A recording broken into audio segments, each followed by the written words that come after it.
Hi guys! Welcome back sa Negosyo Ventures kung saan nagsishare tayo ng mga small business ideas na pwede nyong pang extra income o side hustle.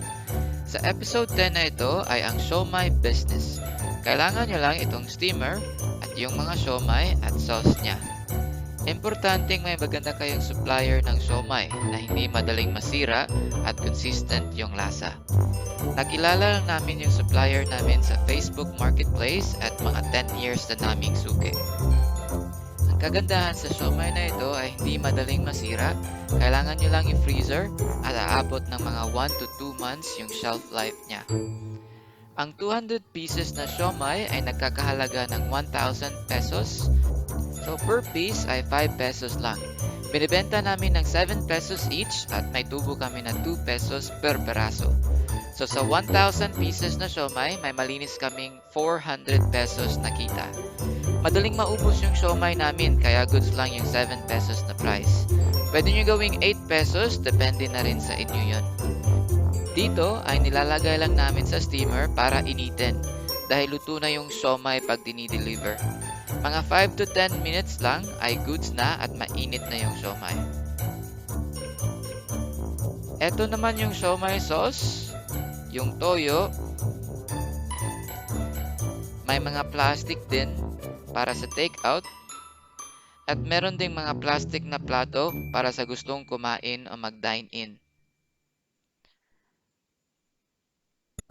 At after ng ilang minuto ay mainit na yung siomai at 2 beses lang namin iniinit yung siomai sa isang araw. Ilalagyan lang namin itong tela o yung cheesecloth para ma-retain yung init niya. Karamihan sa mga bumibili ay nagti-take out lang, kaya nilalagay lang namin sa plastic yung siomai, pati na rin yung sauce niya at yung toyo. At araw-araw, nakakaubos kami ng average na 50 pieces na siomai. At pag hindi naman naubos yung siomai sa isang araw, ay ilalagay lang namin sa freezer at iinitin ulit kinabukasan. Ang oras na may pinakamaraming bumibili ng siomai ay sa tanghali, mga 10 to 12 noon, at sa gabi naman, mga 6 to 8 p.m. ay maraming nagti-take out ng siomai para isang cup sa pang-ulam nila. At kung naalala nyo yung episode 9 natin na Pansit Canton Paluto Business, meron din nagtatoppings ng siomai sa Pansit Canton.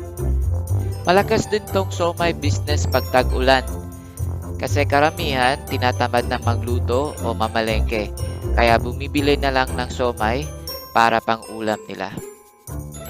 At meron ding nagda-dine-in o kumakain sa harap ng tindahan namin. Napakaraming bata dito sa amin, kaya kahit tig-iisang piraso lang yung bilhin ay ayos na ayos na. Nagbibenta rin kami ng rice, nasa 5 to 10 pesos yung benta namin sa rice namin. Kaya kapag may gustong kumain, ay pwedeng kumain sa harap ng tindahan. Kaya mga ka-ventures, kung meron kayong sari-sari store, karinderya, or lugar na may maraming tao, ay pwede nyo itong subukan at idagdag sa negosyo nyo. Maliit lang ang capital nito at napakabilis ng ROI. At hanggang sa muli, see you next episode. Thank you for watching Negosyo Ventures. Please like, share, and subscribe.